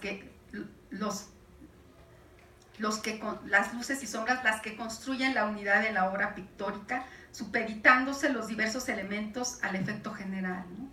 Hay un sentido como de la totalidad que es importante en la obra barroca y que Sor Juana recrea de manera magistral, lo mismo que Villalpando, ¿no? Aquí hay una ambición epistémica muy grande en nuestro barroco, ¿no? En este libro digo algo importante, que nuestro barroco no solo fue como una estética, sino que involucró una episteme, la episteme por supuesto renacentista, y también una ética, esta ética que llevaba a la construcción del sujeto del conocimiento en el Renacimiento, ¿no?, en el neoplatonismo y también en la filosofía platónica. Entonces, pues es como, son obras muy completas y son obras que seguimos trabajando por lo mismo, ¿no?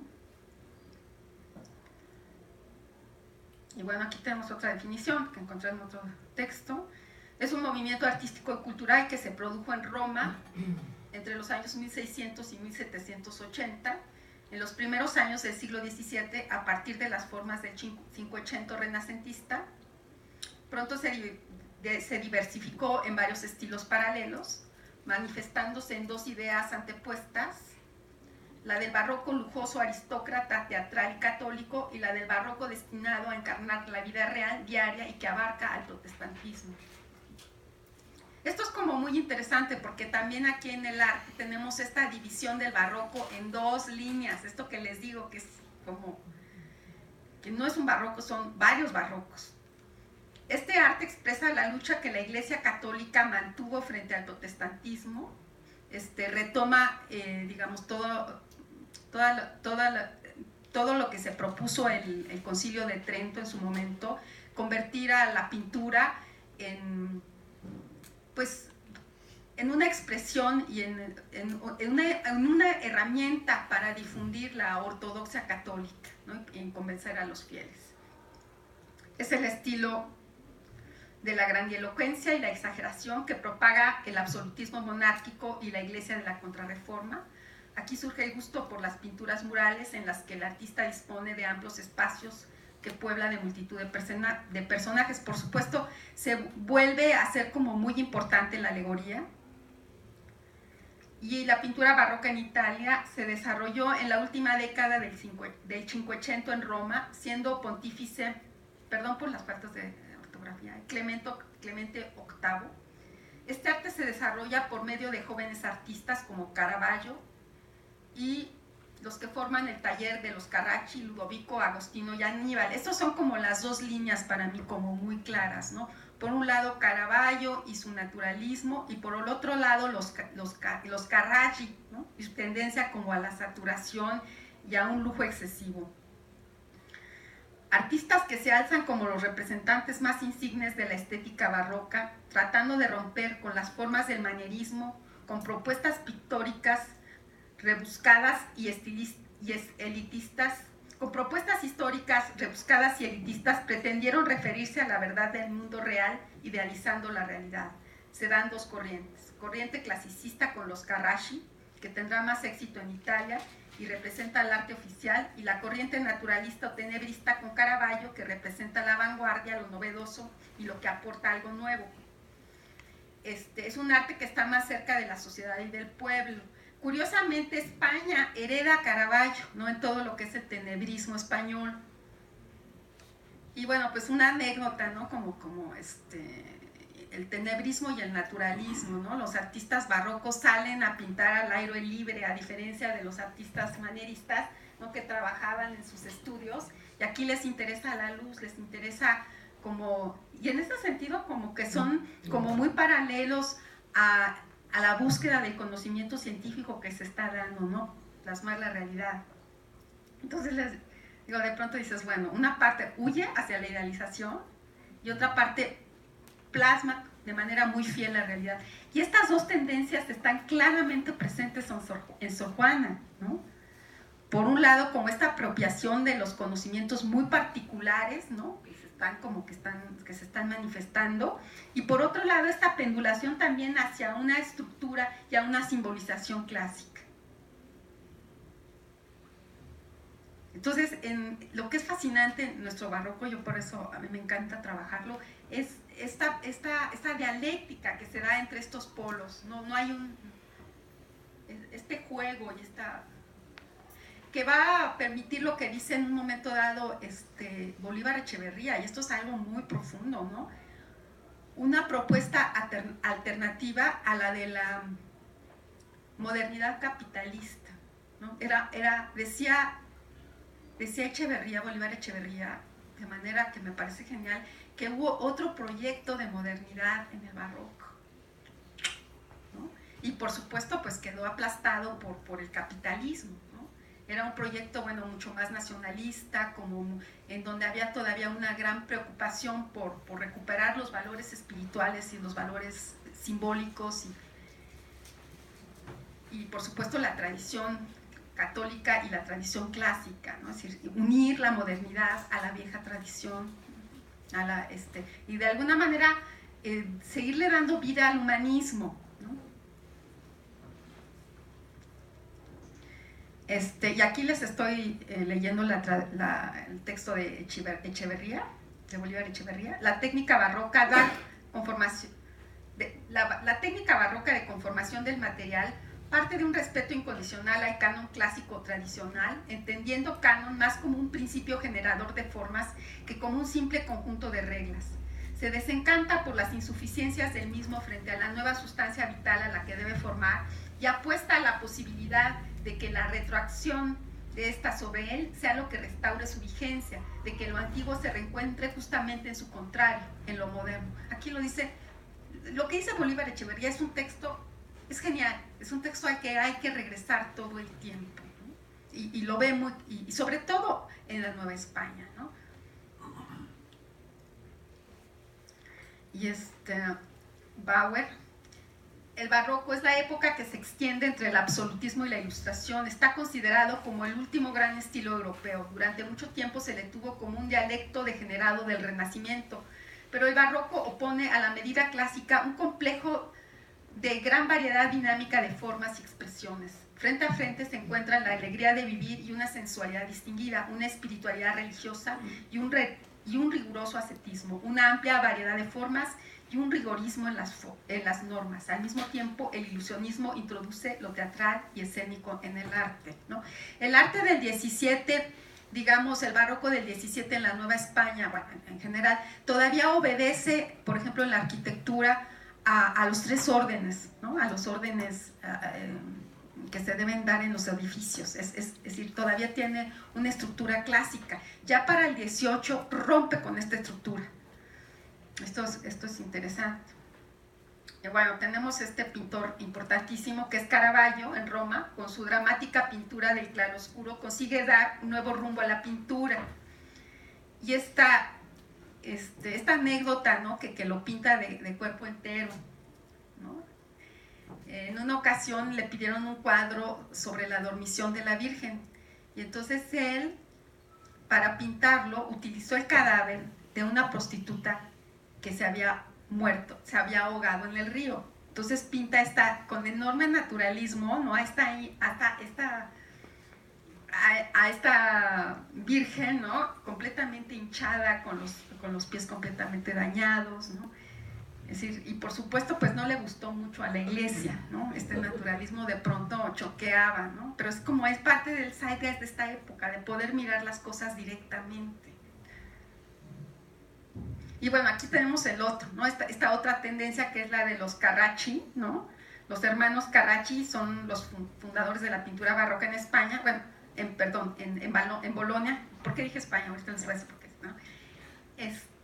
Y yo creo que, bueno, a mí que me interesa tanto la relación entre la pintura y la poesía, yo creo que Góngora está tratando de traducir el trabajo de los Carracci, ¿no? Con todos estos fragmentos a su poema, Las Soledades, ¿no? Aquí tenemos de hecho como una imagen de Polifemo, ¿no? Como enamorado de Galatea, ¿no? Entonces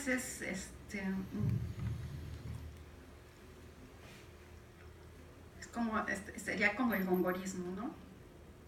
Y bueno, en España, en España tenemos el cálido colorido de Murillo, el recogimiento monacal de Rivera y Zurbarán, con su tenebrismo, y también los retratos cortesanos de Velázquez. Esto es el barroco que se va a dar en España.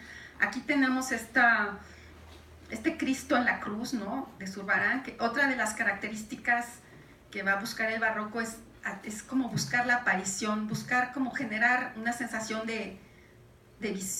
como que te estás topando con el Cristo real, con una especie de realismo, no solo de naturalismo, sino de realismo, casi podríamos decir escénico, ¿no? Te enfrentas con este Cristo, ¿no? Lo ves en un altar, el altar está a oscuras y surge, es como si te lo encontraras, como si se volviera real, con una visión que se vuelve real. Esto es impresionante, ¿no?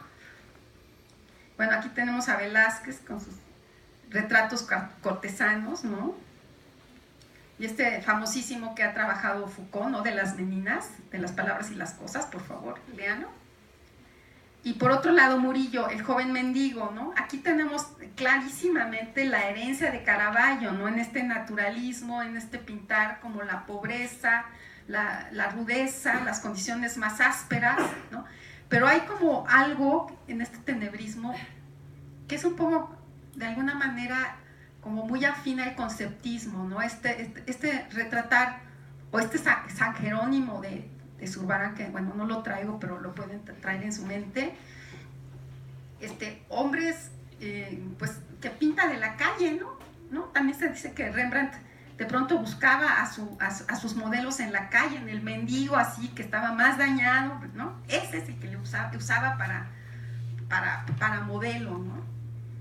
Y es como generar un contraste, como una tensión violenta entre este mundo como por un lado muy minucioso de las apariencias, pero a la vez muy austero, y como que esa como restricción te llevara como a la luz interior. Es como un efecto como de opuestos, como lo que hace el conceptismo de Quevedo, ¿no? Buscar que esa realidad muy adversa te lleve a la luz interior, es como casi una meditación, ¿no? Dicen que los que trabajan estas meditaciones con el frío, ¿no? Que eso de alguna manera te lleva, ¿no? como a retraerte en tu esencia. Y bueno, pues en Francia tenemos a Latour, ¿no? Los paisajes heroicos de Poussin y la poesía de Claude Lorraine. Aquí tenemos la famosísima Magdalena con la luz, ¿no? Esta es otra de las grandes hazañas de la pintura barroca, son las escenas nocturnas, ¿no? Cómo logran plasmar esas diferentes calidades de la luz como nunca en ningún momento de la historia de la pintura, ¿no? Y bueno, estaba pensando también como este gusto por lo nocturno, bueno, también está Primero Sueño, ¿no? Es como también un poema en cierto sentido tenebrista, ¿no? Tenebrista espiritual, ¿no? Y bueno, en Alemania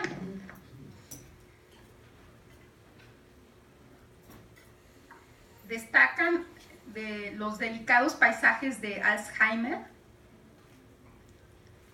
la glorificación de la cruz, ¿no? Estos espacios muy saturados y esta posibilidad como de generar una sensación de infinita profundidad espacial, ¿no? A través de los personajes mismos, una técnica pictoricista completa, ¿no? Y aquí como me parece muy interesante, porque me parece que la cúpula de Villalpando retoma precisamente esta posibilidad, ¿no? de Alzheimer a su manera. Es un cuadro muy, muy interesante. Y por otro lado tenemos la sensualidad, la riqueza, la saturación, el dinamismo de Rubens, ¿no? Con su sensualidad y saturada composición, ¿no? Este lujo, ¿no? De las carnes, esta sensualidad de la piel, ¿no? Que plasma. Y por otro lado, pues este otro gran eje, ¿no? del barroco, que es Rembrandt, que es el holandés. También y es como muy interesante, también aquí tenemos otro manejo de la luz, muy particular, ¿no? Como que la luz surge del interior de las figuras y como que las figuras irradiaran esa luz. En el caso de Latour tenemos la vela, que es la que irradia. Aquí son las figuras mismas las que iluminan. José contando su sueño a su padre y hermanos. Aquí tendríamos a José, ¿no? Que es de alguna manera iluminado, este hombre que puede ver en el interior de los sueños, que posee el interior de la luz, ¿no? Esta luz beatífica o esta luz, podríamos decir, iniciática, ¿no? Y que puede a partir de lo que él ve en sus sueños iluminar, ¿no? Al mundo, ¿no? Ese es el sentido. Entonces, lo que es fascinante de Rembrandt, cómo le da el valor espiritual, esta connotación espiritual a la luz que utiliza. Y bueno, pues otro tema fundamental para el barroco, es la incorporación del simbolismo de la luz, e inclusive de la luz física, será también muy importante dentro de la escultura y la arquitectura barrocas. Aquí lo vimos, ¿no? En Rembrandt, y lo vimos en Alzheimer, ¿no? Esta luz, por ejemplo, aquí les quiero señalar, ¿no? Aquí como el fondo de la infinita profundidad es un fondo lumínico, es el fondo, podríamos decir, del gran sol interior del que habla San Agustín.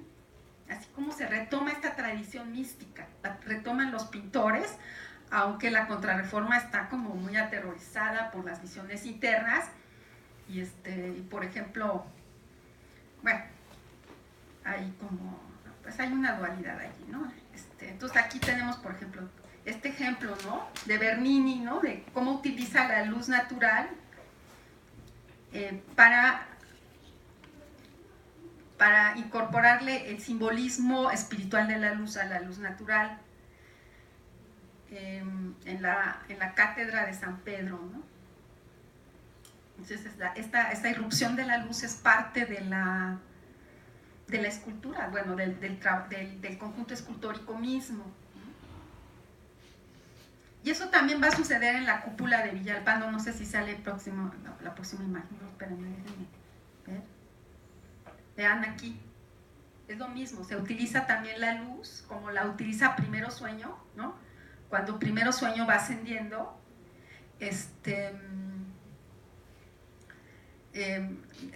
asciende hacia el sol interior, hacia el sol de la luz interna, no es el sol exterior, ¿no? Y aquí, aunque se incorpora la luz externa, se reviste esta luz del sentido alegórico de la luz espiritual, de lo que es. Yo la llamo la lux, también Octavio Paz le pone lux, ¿no? Bueno, ahorita, a ver si, creo que les traje la traducción de, ¿no? Bueno, tenemos lo que dice Víctor Stoichita en su Ojo Místico, que les recomiendo ampliamente, ¿no? Que en el barroco en general se va a dar una manipulación de las visiones a favor de la ortodoxia católica. En este óleo de Villalpando, de la mística Ciudad de Dios, tenemos a dos visionarios. Por un lado está Juan Evangelista con el águila, ¿no? Que el águila que es que lo representa. El águila también es emblemática de la penetración ocular, de la mirada que puede penetrar el mundo espiritual, lo suficientemente sutil, que puede mirar al sol directamente. Y por otro lado está esta famosísima, importantísima y nunca suficientemente bien ponderada Madre Ágreda, de la mística Ciudad de Dios, que a lo mejor ahorita nos resulta un poco aburrida porque es como muy detallada, pero también fue otra mística visionaria, fue una mística concepcionista, lo mismo que Sor Juana. Cuando decimos que Sor Juana era jerónima, no, el convento era de San Jerónimo, pero ella era una monja concepcionista, entonces estaba en esta tradición de monjas visionarias, pues de la misma Madre Ágreda, ¿no? Tiene este libro que les recomiendo que compren, de la mística Ciudad de Dios, ¿no? Y bueno, arriba tenemos una visión del Apocalipsis de San Juan, con la mujer, con la Virgen esta que está como vestida de rayos de sol, está junto al Padre, a Cristo y el Espíritu Santo como paloma, ¿no? Tenemos a San Miguel Arcángel por un lado, ¿no? Y a otro de los arcángeles quizá sea San Gabriel, ¿no? Que es el que siempre acompaña, creo que trae ahí, no lo veo muy claramente, pero, ay no, esta cosa no permite estas ampliaciones, perdón, de la imagen. Y abajo de la Virgen, ¿no? Está la Jerusalén celestial, ¿no? Esta representación de la Jerusalén celeste, que era pues fue un referente muy importante en la Nueva España, ¿no? Se supone que pues, la evangelización lo que quería era traer la Jerusalén celeste a los pobladores de la Nueva España. Y a ella pues la vemos escribiendo, vemos que tiene su escudo, ¿no? Como el de Sor Juana, de monja concepcionista. Y bueno, esta también la traigo porque esta Capilla del Rosario es una obra que se construye más o menos un poquito después de que se pinta la cúpula de Villalpando. La cúpula de Villalpando tiene como en una de las lucarnas, en la lucarna occidental, una fecha 1688 y luego tiene un repinte de 1689, y esta es más o menos de la época, pero también aquí es como muy interesante porque en la parte de arriba se representa pues al sol, ¿no? Al sol, que es el sol interior, y rodeado de cada una de las virtudes teologales que se supone que eran virtudes que solo podías obtener mediante el Espíritu Santo. Digamos, las virtudes cardinales tú te puedes esforzar, voy a ser trabajadora, voy a tratar de no estar criticando a la gente, si tú te puedes esforzar en el camino de las virtudes morales, pero las teologales son regalos, ¿no? De arriba, ¿no? Entonces también son representativas, esto es muy interesante, representativas de la luz, y también tenemos como esta presencia de las lucarnas, ¿no? Alrededor de esta maravillosa cúpula, dedicada por cierto a Santo Domingo, ¿no? Bueno, no a la Virgen del Rosario, pero es dominica, ¿no? La Virgen del Rosario, que es una educación dominica. Y aquí tenemos este convento de San Bernardo, que está en la Ciudad de México, y que corresponde al barroco coetáneo de la escritura del Primero Sueño. Entonces vemos que es un barroco, aquí no aparece como el elemento salomónico de las columnas, pero es un barroco salomónico. No es el barroco anástilo que se va a dar ya para el 18, ¿no? Es Manrique el que hace el estudio de estos estilos del barroco, y donde se utilizan mucho los elementos naturales, ¿no? Es un estilo que como está, se apropia de los elementos vegetales. Aquí tenemos que las columnas tienen su paralelo en estas como palmeras, ¿no? Bueno, sí tenemos las columnas salomónicas, ¿no? Que rodean a la Virgen. Y aquí tenemos esta obra de Cristóbal de Villalpando, ¿no? Que les digo, de 1680. Que vamos a tomar un receso un poquito ¿o quieres continuar? No sé. Dame chance de que cierre esto y tomamos el receso un poco después. Bueno, ¿sí? El tema de la luz va a ser fundamental para el barroco. Se juega con las diferentes dimensiones de la luz. La cúpula incorpora la luz natural de la linternilla a los rayos pintados para simbolizar la relación entre la luz intangible de Dios y la creación. Esto lo dice Bargelini, la doctora Bargelini. No me lo quiero apropiar porque no me gustan los robos ni que me roben. Primero Sueño también va a establecer una relación entre dos tipos de luz durante el ascenso intuitivo. Durante el ascenso intuitivo aparece la luz espiritual interna tal como la concebió San Agustín, y al final del poema se da la luz solar que conocemos. No sé, ¿quieres que lo dejemos y trabajamos el tema de la luz de entrada? Bueno, así para que ella también descanse. Sí. Bueno, gracias.